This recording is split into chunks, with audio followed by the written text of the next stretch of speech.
Diddy really thought he outsmarted everyone. Instead of playing by the rules, he tried to shortcut the entire presidential pardon process. And now, that same shortcut might be the biggest reason he's still behind bars. The kicker? Mike Tyson is involved. Yes, that Mike Tyson, a secret letter. A failed plan, and the federal government is watching every move Diddy makes. Embarrassed for like weeks. It truly is about the Benjamin, as we see. Oh yeah, he's glittering. It truly is. This isn't just about legal strategy anymore. It's about ego, money, and the price of being cheap at the wrong time. And once you understand how Diddy tried to game the system, you'll see why this story just keeps getting worse. To understand how Diddy landed in this position, you have to go back to the very move he thought would protect him, the pardon request. According to explosive reports, Diddy submitted a formal application for a presidential pardon back in 2021 during the final days of Donald Trump's administration.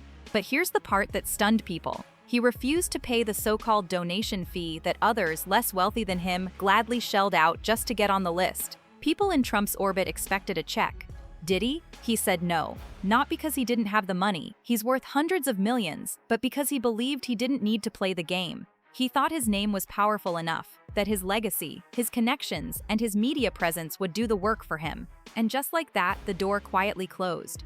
Trump gave out dozens of last-minute pardons to people with way fewer resources, smaller cases, and less public pull, but not Diddy. He stayed behind, confident it would all blow over. He miscalculated, and now that miscalculation might be the most expensive mistake of his life. While Diddy was busy flexing power, others were quietly walking free.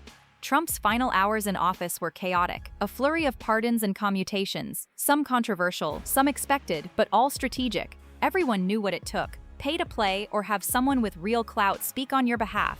And yet, despite all his industry connections, despite his decades of fame, Diddy bet on himself and lost. Here's what makes it worse. According to insiders, the price tag for getting a pardon during that window wasn't even as outrageous as people think. We're talking $2 million or less, a rounding error for someone with Diddy's net worth. But he didn't want to look like he was begging. He didn't want to be seen as one of those desperate celebrities trying to buy their way out of trouble. But guess what? Those desperate celebrities are free right now. They're posting selfies, doing interviews, dropping merch. And Diddy? He's stuck watching from the sidelines as federal investigations pile up, with no safety net in sight. Because at the end of the day, it wasn't the system that shut him out. It was his ego. The most ironic part? This wasn't just about dodging consequences. It was about legacy. Sources say Diddy was already nervous behind the scenes. He knew certain things were bubbling. Whispers, lawsuits, old connections resurfacing. The kind of heat that doesn't die down, it spreads. So he tried to get ahead of it. He thought the pardon would be the final insurance policy. Quiet, clean, permanent. But when the Trump administration saw no check coming in, no effort to play by the behind-the-scenes rules, they ghosted him. And now that silence is ringing louder than ever. Because what we're witnessing isn't just a missed opportunity. It's a man who always thought he had leverage, suddenly realizing he doesn't. And that realization? It's showing. In his body language, in the way his team's gone quiet, in the panicked energy leaking through the cracks of every headline. This wasn't just about legal protection. This was Diddy trying to freeze time to lock his legacy in place before it unraveled. But time moved forward, and now so is the case. And that one decision to hold back on the money, to bet on ego, may have just triggered the undoing of everything he built. Now with no pardon, no protection, and the walls closing in, Diddy is watching the slow collapse of something far bigger than just his image. He's watching the empire fracture. And the people inside that empire, they're not as loyal as he thought. Because when power starts to slip, the silence from your circle gets real loud. Assistants stop returning calls. Lawyers get cagey. Collaborators distance themselves. The people who used to shield you start shielding themselves. And now that the feds are officially involved, every single person in Diddy's orbit is doing one simple math problem: stay loyal to Diddy or save yourself. And here's where the missed pardon comes back to haunt him. Because if he had secured it, the energy around him would be different. He'd be protected. He'd look untouchable.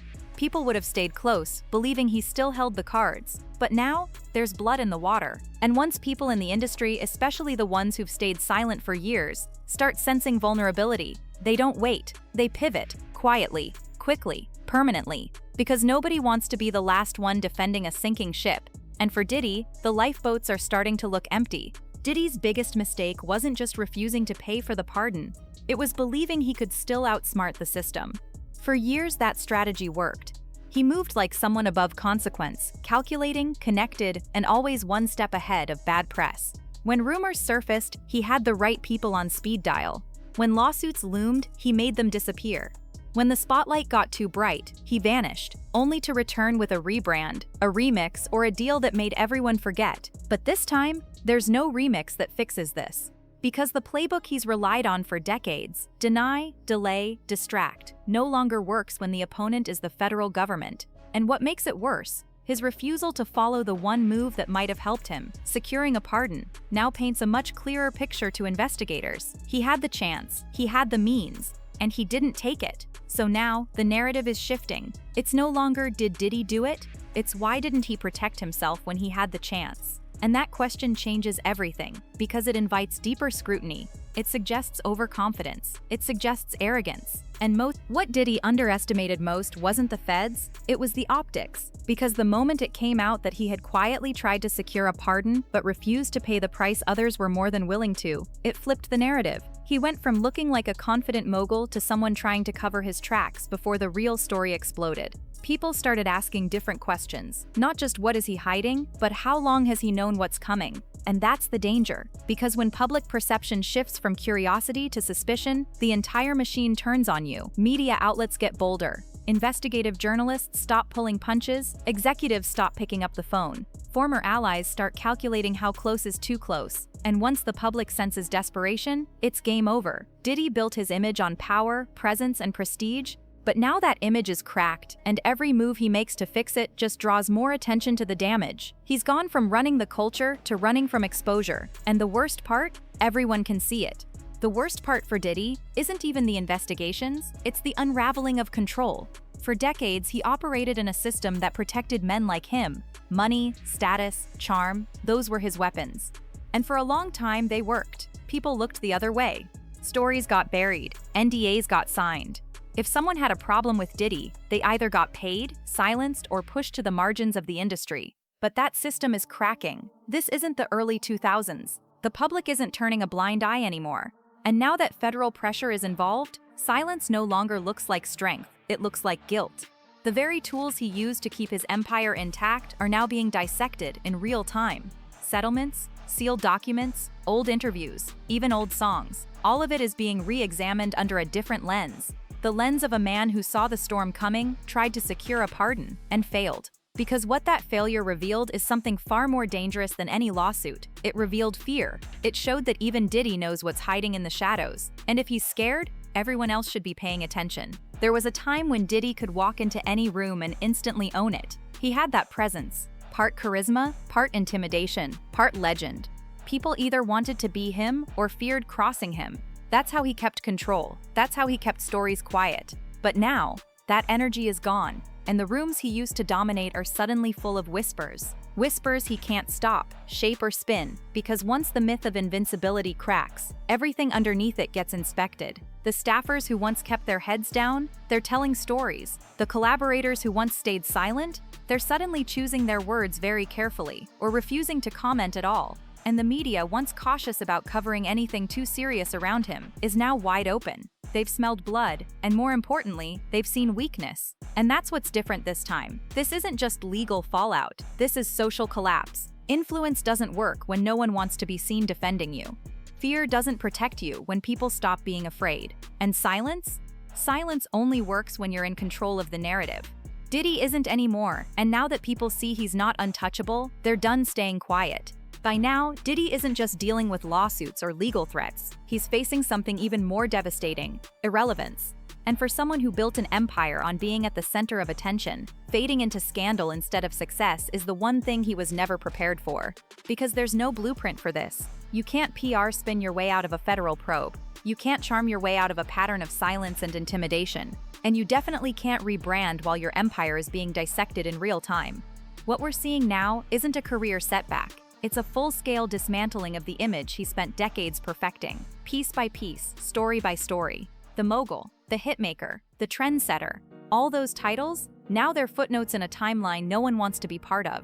And here's what hits hardest. It's not just the world turning against him, it's the industry he helped build, the platforms he once dominated, the people he once mentored. They've all gone quiet, not out of respect, but out of self-preservation, because no one wants to be next. No one wants to be caught defending someone whose name is now tied to fear, secrecy, and federal investigations. And if you listen closely, you can hear it. The silence is louder than any statement. And in Diddy's world, silence isn't just deadly, it's final. At this point, the Diddy we once knew, the cultural architect, the unstoppable mogul, the king of reinvention, is gone. What's left is a man trying to outrun a narrative he can't control, while the legacy he spent decades building is being rewritten in real time. And the scariest part for him? He can't delete any of it, because the internet doesn't forget. The culture doesn't forgive what it no longer fears. And the new generation? They're not looking at Diddy with admiration. They're looking at him with questions. Questions about power, about silence, about who gets to rise, and who gets protected. Diddy's story used to be about resilience, about making it from nothing to everything. Now, it's a case study in how fast everything can fall apart when the truth starts catching up. And as more people come forward, as more documents surface, as more ties are exposed, the myth of Diddy's invincibility isn't just cracking, it's crumbling. This isn't just a man facing consequences, it's an era coming to a close, because once you lose the benefit of the truth, you don't get to write your own ending anymore. The public does it for you. Now everything Diddy once controlled is slipping out of his hands. The silence he weaponized? It's being broken. The money he used to shield himself can't stop the subpoenas. The loyalty he demanded? It's unraveling. And with every leak, every whisper turned headline, the world is seeing him for what he really is. Not the untouchable mogul, but a man scrambling to rewrite the ending he never saw coming. He's facing something far worse than cancellation. He's facing consequences.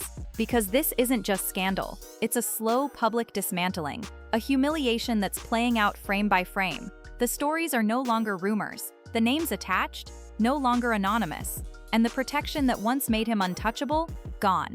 This is the moment where power becomes paranoia, where silence becomes suffocation, where Diddy, for the first time in his career, has nowhere left to run. And if you think this was the breaking point, wait until you see he's cornered. Diddy breaks down in interrogation. Mary J reacts. Kim warned hours before the moment it all cracked behind the scenes. Then go back and uncover what they tried to hide and she was erased. The NDA that silenced her for years because it explains everything they don't want you to remember. And don't miss Diddy's empire is collapsing fast. Assets sold, artists speak, feds close in, where you'll see just how far this fall is going. 3 stories, one unraveling legacy. Watch one more, because it's only getting darker from here.